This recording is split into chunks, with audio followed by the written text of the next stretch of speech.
Otep à tous, bien-aimés frères et sœurs. Je disais que Paul Kagame s'est fait avoir. Tshisekedi mène le combat par 2 points, 2-0. Sur le plan diplomatique, sur le plan même militaire. D'abord, sur le plan diplomatique, c'est le plus important. Là où Tshisekedi, bon, en tout cas, il est en train de faire des œuvres.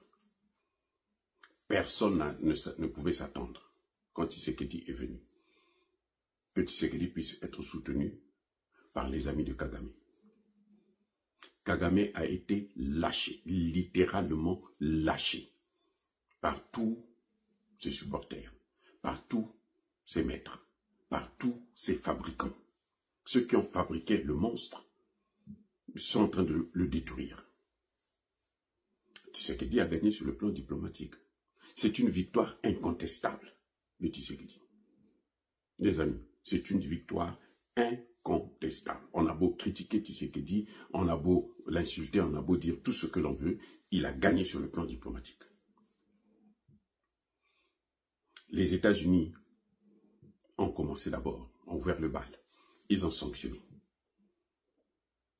James Kabarebe et puis Kanyuka. L'un, c'est le chef militaire, l'autre, c'est l'Argentin. Et tous ces mouvements rebelles qui sont en train de massacrer les Congolais. Depuis 30 ans. Il a gagné aussi sur le plan diplomatique parce que le Conseil de sécurité est venu avec des sanctions.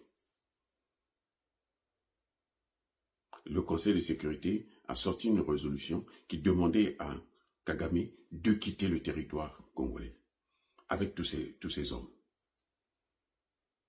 Et il faut qu'il quitte. Tshisekedi a gagné. La résolution 2773 est claire. Kagame doit retirer toutes ses troupes de la RDC. Monsieur Tshisekedi a gagné le combat. Parce que l'Union européenne, pas plus tard que hier, ou avant-hier, a aussi pris une résolution. Cette fois-ci, non pas, ne s'est pas arrêté à condamner et à demander à Kagame de retirer ses troupes, mais elle a pris des sanctions ciblées sur des hommes clés de ce mouvement, de cette criminalité. Des gens comme Bissimois et autres, qui je crois être le gouverneur que Corneille Nangaa a nommé pour gérer le Nord Kivu, qui est aussi le cerveau penseur sur le plan diplomatique et politique de ce mouvement, il est ciblé. Une grande société qui transformait l'or congolais, les minerais de sang, a été ciblée. Ça, c'est l'Union européenne. Maintenant, les pays européens, un à un, à commencer par la Grande-Bretagne, l'Allemagne, la Belgique et maintenant la France, et puis l'autre sont en train de suivre, se sont désolidarisés de Paul Kagame. Paul Kagame est maintenant seul. Ceux qui l'ont fabriqué sont en train de le détruire, les amis.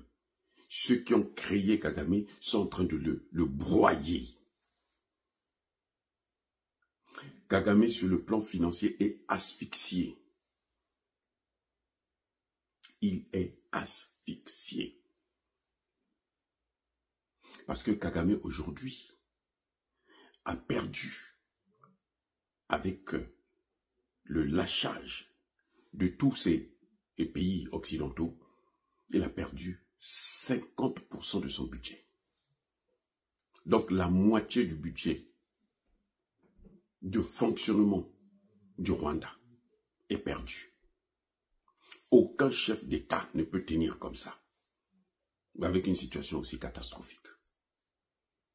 Et nous craignons même que Kagame, s'il ne fuit pas de lui-même, déjà il fuir, il aura des difficultés. On ne sait pas où est-ce qu'il pourra partir. Eh bien, il risque d'être victime d'un coup d'État. C'est une victoire incontestable de Tshisekedi. Et oui, il l'a battu à plate couture. En moins de 2 mois, tout est en train de s'ouvrir. Je ne sais pas ce que Tshisekedi a fait, mais en tout cas, tout est en train de s'ouvrir. Tous les nœuds qui étaient attachés autour de la RDC sont en train de s'ouvrir. Vous savez, comme quand quelqu'un est envoûté, il est dans des difficultés énormes, et puis à un moment donné, vous voyez que les victoires sont en train d'arriver, il réussit partout. C'est ce qui est en train de se passer avec la RDC aujourd'hui. Si Tshisekedi arrive à conclure les accords avec les États-Unis, alors c'est fini. C'est fini pour Kagame. Il peut faire tout ce qu'il veut, c'est fini pour lui. Les amis, Tshisekedi a gagné. Sur le plan militaire, les combats sont maintenant dans Kivu, dans Bukavu, le sud du Kivu, là, à Bukavu, la capitale du sud Kivu. Il y a d'intenses combats à Bukavu. Cette fois-ci, ce ne sont pas les militaires, les FARDC, mais ce sont les Wazalendo.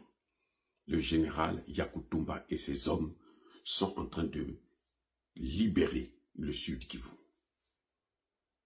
Donc, si on n'appelle pas ça victoire, si on ne comprend pas que Tshisekedi est plus intelligent que Kagame, c'est qu'on a un autre problème particulier, personnel.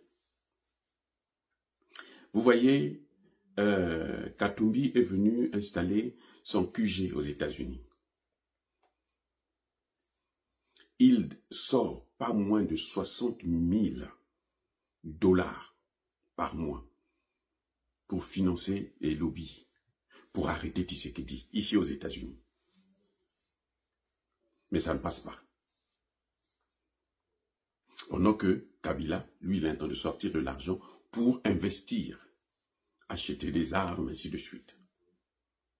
La Belgique s'est engagée à paralyser, à mettre un embargo sur toutes les armes qui vont vers Kigali et qui passent par Bruxelles. La Belgique a mis un embargo là-dessus. Même si c'est européen. Si ça passe par Bruxelles, c'est fini, ça n'arrivera jamais à Kigali.